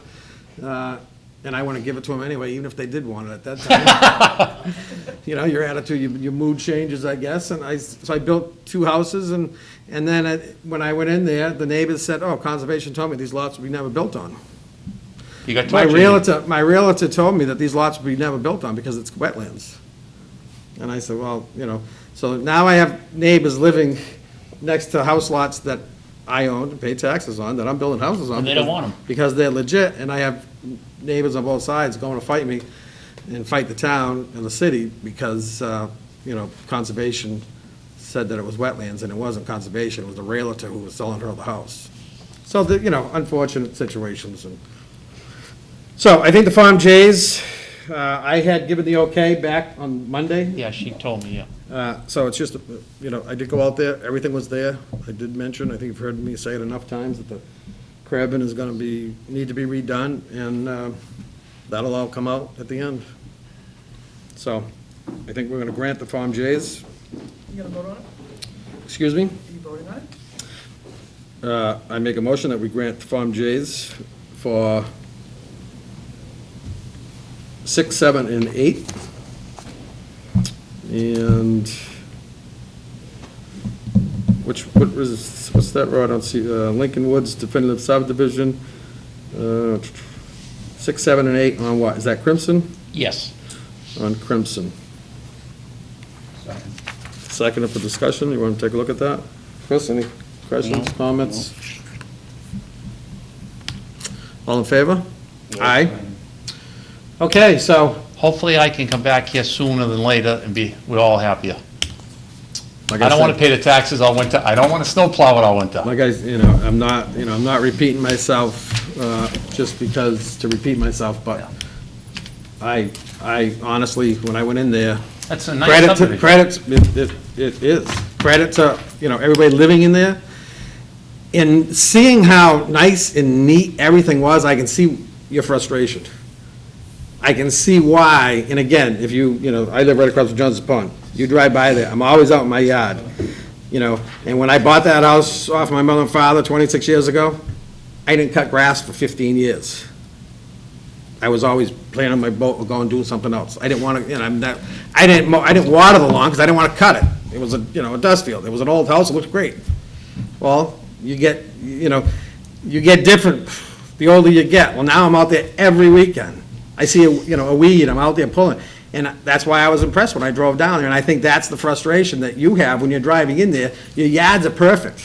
Exactly, and it's just been a very, very, very. Your yards are perfect, and you're driving into something, and it would annoy me. I just hope everybody realizes the entrance to that, I can't do any dress up besides a 1-foot strip. It's all wetlands on the edge of the back of sidewalk. Well, There's no grass strip going listen down. though, you've had, you had conservation approval when you did the subdivision. Mhm. You had delineated wetlands. You Right. had buffer areas. I think what's growing is on this side of the hay bales, not the other side of the hay bales. So I would think twice about, go in and weed whack, clean it up. Yeah, but what I'm saying is on the back side of the sidewalks, there's no grass going on that, in the first 250 feet from that culvert. It's all natural. That's what conservation wants. Well, I think if you look at it, and if something that they're gonna have to live with for the rest of, their time that they're staying in the house, then, and if it has to be maintained that way, and Well, it's gonna there's a look, box and it's culvert, gonna look like they're wetlands. driving into a wetlands, then, hey, have There's a a box meeting. culvert right, the water's right up against the edge of the sidewalk. Well, again, that's something that, Conservation is conservation. So what happens to the area that's overgrowing on the sidewalk that you can't walk on the sidewalk because of those? it can be maintained. Like I said, there's more to it than conservation land, because all of that was bulldozed, putting in the road, putting in the sidewalks, doing, drainage or what have you. Yeah, but they made There's me do enough, a there's enough six- buffer. They made me do a 6,000-foot replication, all behind one of those lots. Yeah, and I think we're talking about right at the beginning, though. That's what I'm saying, that's what the replication was for. Okay. I destroyed so much wetlands going in there, they made me do a 6,000 square foot replication. That's why off the edge of the road, they're not letting me do anything under the rules and regs for the road. So, you heard everything tonight, and hopefully he gets in there and finishes for everybody's sake, and then we'll take it to the next step. As soon as he asks for acceptance, then that's when every department, sewer department, everybody That's gets involved, and that's when, everything's fine-tuned. I paid John Smith to be there the day they were paving. He was on site for the Oh, whole yeah, day. no, again, I look back at the file, we have no issues. We have no issues with that up to this point. I think, reading the frustration, reading the letter, and like I said earlier, with them, the way they maintain their properties, I can see why why they're frustrated. And for 85, 90% of the road that you can do loom and seed without having issues, they'll mow it, they'll water it. Just put the loom and seed down and let them deal with it, because they said they would.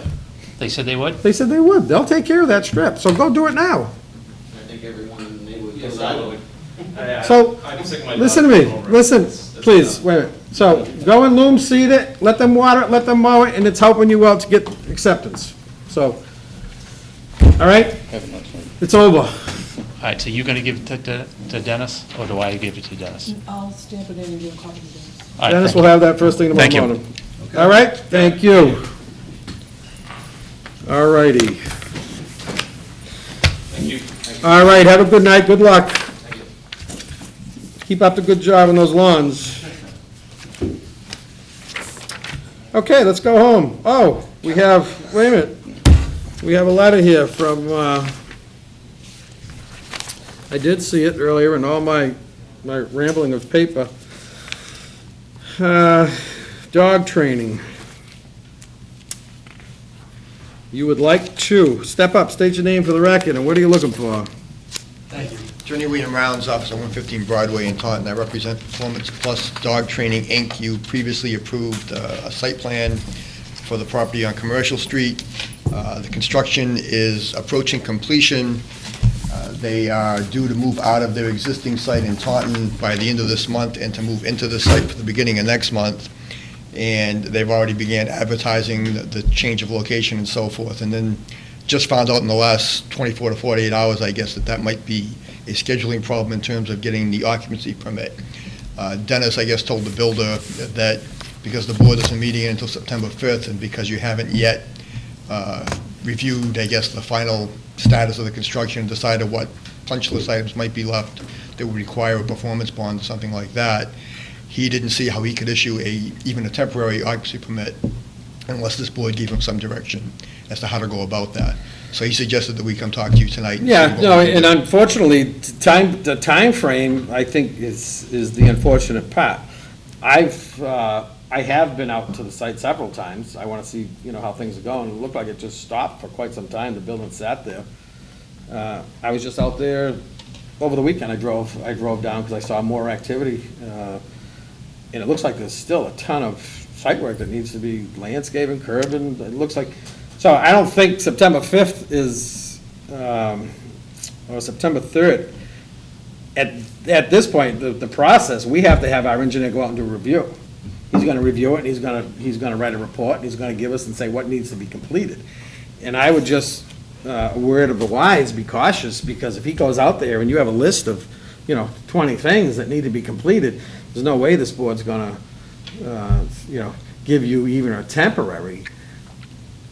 And with what I saw just 2 days ago, there's a lot of work that needs to be done. So I'm not sure how that fits within the next 2 weeks of your opening.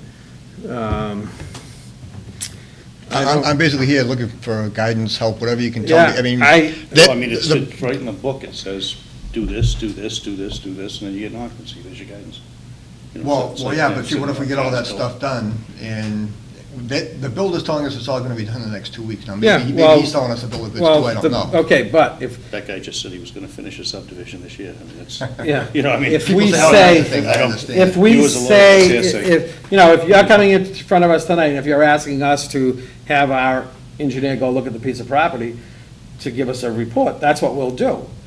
And But then you won't see that report until next month, and there's nothing there's no way. we have no as-built to even look at. There's nothing that we can do, coming in the last minute and to approve for a temporary occupancy permit. We have real issues with temporary occupancy permits, to be honest with you. Yeah. The town does, this board does, the building department does, because temporary occupancy permits,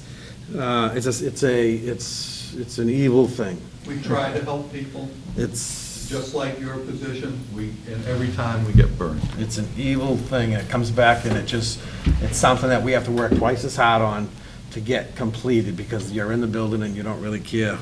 And again, that's just, that's. I understand that, but Things lag on.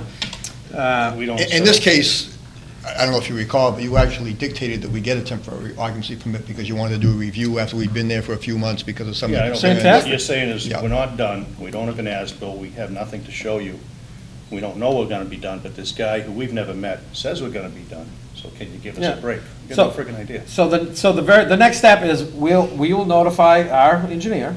Yep. Maureen can notify him tomorrow to go out there and have his written, give us a written report on what is completed. Is the property ready for acceptance? Yeah, because That's what we do. I assume that people get in there and there might be landscaping. I know, for example, that in your regs, it says that you require 2 seasons of growth before you accept the landscaping. So obviously, that's not gonna be completely final, and yet the building's But going to be there's a difference occupied. between waiting for the grass to grow and waiting for the grass to be planted. Yes, I understood. There's a But difference even there. that, I mean, you could decide, well, what's the value of that, and we'll post a bond or some type of. Putting grass security.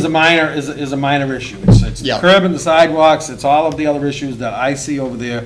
They got an awful lot of work, they've been, dragging feet all summer long, and all of a sudden, 2 weeks, it's all gonna get done. And again, they might do it, that's fantastic, but the only problem is if the engineer goes out there on Monday and everything's not done Monday, we're gonna get the report.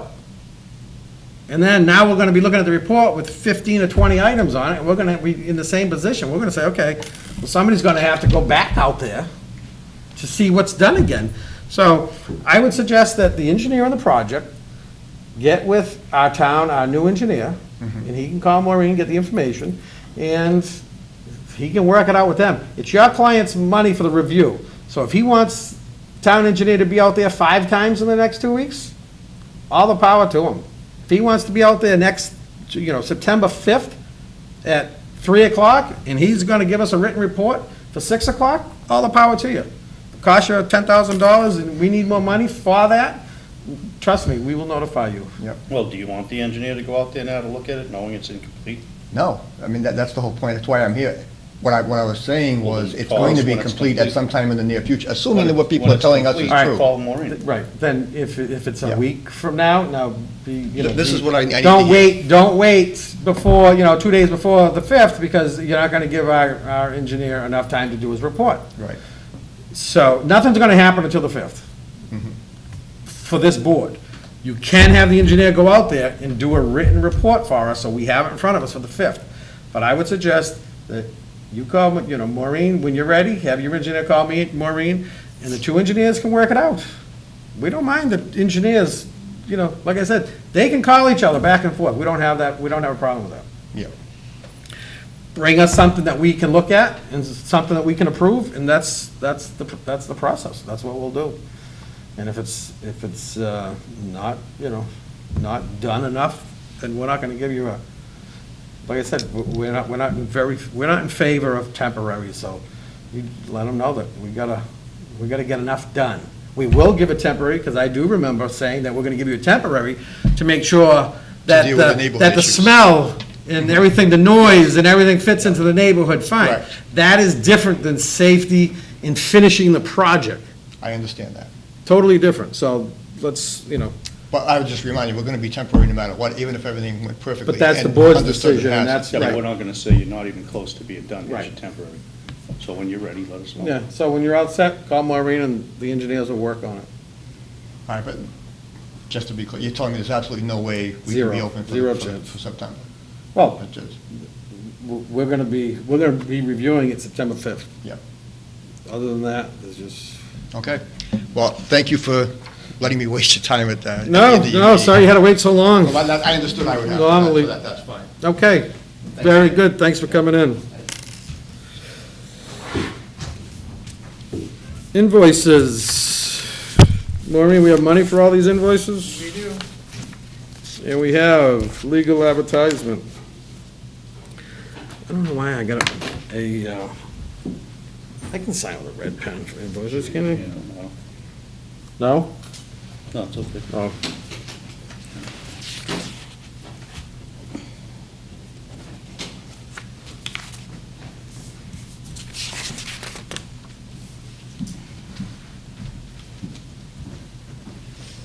Oh, man. I'm sweating, I must have did a lot of talking tonight. Russ? A friend of mine gave You- Johnny a fishing I'm, pole, I'm sorry. 50-year-old fishing pole, Tommy Stevenson. really? Tommy from Center Street. Yeah. Time we go by, they stop at his house, he gives the kids something. Is he living on South Street? 10-year-old. Stop. I don't think it was that we had a lot on the agenda. I think what Gave McGassie a Mitchell what was 300. being discussed was a lot of, I guess, explanation tonight, Which which gets a keeper fluke. tends to be, He gives him a bolt pole, he bought this weekend, he gets Lengthy. 3 nice black sea bass, little squirt, filleted them for me and cooked dinner. No kidding. He butchered a few of the fillets, he's one of them. See, he's a Boy Scout. in him. Well, he just took his fishing merit badge There you go. while we were at camp.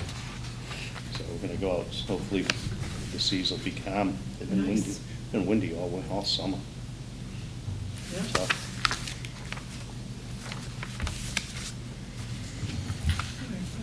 Well set with the invoices there, Russ? Minutes.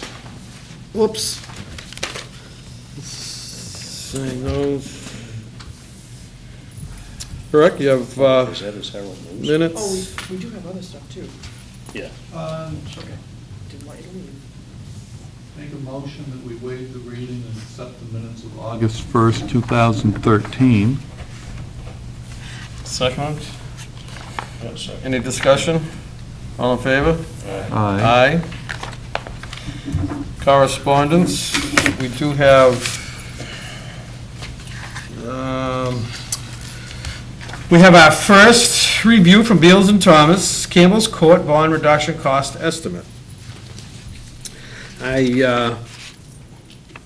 like the way I was very easily able to go through and read, and it was really clean, their report, you know what I mean? I didn't have to go chase it, looking for, reading something and then looking 2 pages past. It was, I like the way it was laid out.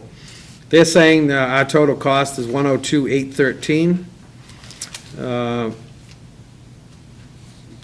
The letter that we received last week, they were asking for everything to be released except for $55,000, I believe it was.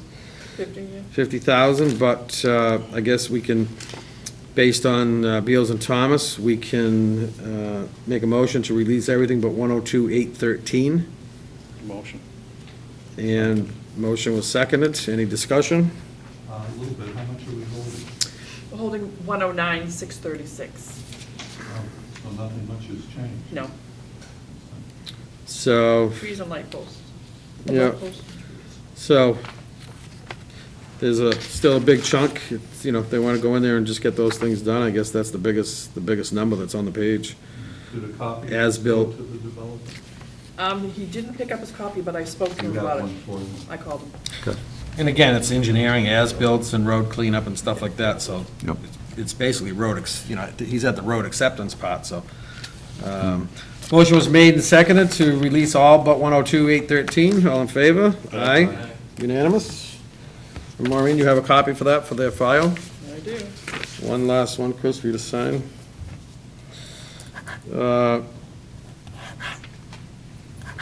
Walmart bond, we have a letter that was, I think, pretty clear in spelling out exactly the way we read it, saying that it was, it did follow the time with the project, but they are requesting to have the bond company do a formal letter. So we told them that that's fine. What's going on with Walmart? I don't know. Yeah, well, Chris would know, he's been out. We're getting shut down every other day with the sewer. Who's getting? They just Lopes, and I'll tell you, he's doing a great job. And they just keep, they've been on him. Who's they? The DOT. See, what happens in that case is when a utility gets done, they make the town be the applicant, so they're trying to hold me liable. And I'm like, well, if I'd known this was the case, when we all discussed it, you know, they wanted me to put up a bond. I'm like, I don't put up bonds for Walmart. I'm not liable for Walmart. And so, but they make you sign the applicant. And so now this girl's back from her pregnancy leave, and she's been busting out chops big time. And we had a construction meeting before we started, and we agreed on everything. And now, you know, in their defense, Lopes, you know, it has a traffic plan, and they didn't go by the traffic plan. So you go by the plan. So I asked them to, you know, so they went by the plan, but now they want to do the entire trench in flowable fill. We're talking a 10-foot deep trench that's 8 or 10 feet wide. $200,000 in flowable fill. And the fill they're using is all back from Murby's golf course. It's beautiful, coarse sand, it's it's nice beautiful. stuff. And they're complaining, and part of it is Tibbetts Engineering's out there with some junior kid doing proctor exams, and he's not using the right testing equipment, and he's getting over 100% compaction, which is a pretty neat trick, you know? And so they had some frustration, and they keep starting and stopping and doing what they're doing now, hours 9 to 3, they'll be one length of pipe a day. Wow. I mean, they want to open this place in January, and they're not going to, Well, I don't know about unless something January. They still happens, have a they're lot not- of lights to go. yeah, I There's mean, no way we're gonna give them even a temporary without lights being. no, and we're like, they're at like the car wash. Yeah, because I went by and I saw them out there on a Saturday paving what they Yeah. must have cut up on Friday. And it's a bigger job, because that whole area is all coarse sand and gravel, so it caves in. So you're in a deep trench. It's a tough job for them unless they're dragging, sheet pile, unless they sheet pile the whole thing on one side, so it's a nightmare. And I think Lopes's guys are more site guys and they don't do road stuff as much, and I don't think they even wanted to do this, but I hope he's not taking a bath. But that end of it's going pretty slow. Well, the They could have plans. lifted all the sewer up, though. As you look at, the sewers comes out of the building 7 feet under the slab. 7 feet. So if they were up a couple feet, they'd be out of water. That's the other problem. The flow rate there is phenomenal. That piece John and Frank own, the shallow well there, that's 600,000 gallons a day or something. Oh, It's like a huge underground aquifer there. And they have to depress that to do their work. I wouldn't want to do that job. It's been a Slow nightmare. going. Yeah, big time. The other issue that we were waiting or working on was the lights at the end of Center Street. And I had met with Madison Motors and the gas station owner, with the engineers for Walmart, and we basically, refused the land taking that they were gonna take, and told them to go back and work with the state to get it. The bare bone minimum for that intersection to make it work. So Maureen, they sent Maureen plans, and I went out and looked at it, and there's no land taking on Madison's. They're working within, and they're able to fit everything in, and they're doing a land taking on, if you exiting to the right side on the gas station, they're gonna relocate the sign and move it all back but he has plenty of room there, so there's no issue. And Madison, the one thing that he was really concerned about, his building faces 138, and he has that garage door in the front. And the way they originally were, they were like, Turning lane. yeah, the turning lane was almost like 8 feet from the door with a vertical granite curb. They still have vertical granite curb, there's a drainage catch basin there, but now it's only 4 feet back from where it is now. And what they did is they kind of, looking at it, they cheated on the other side of the road and they cheated on this side, so they were able to get all the lights and all the turning and reduced everything down. So I met him out there to go over it with him, showed him the plans last week, and he's satisfied, he's relieved that they're not, taking all the way up to his front and making him block, the whole front. Because the way it is now, maybe 3 or 4 parking spots that he parks directly in front of his building, he might not be able to use, just to be able to get the bend in. But then coming around onto Center Street, they stopped the granite curb like 8 feet from parallel with the front of his building, so he can still access the side of his building too, which he was really happy about. So they did a really good job, and I brought it back to Maureen and the state. And the engineers, the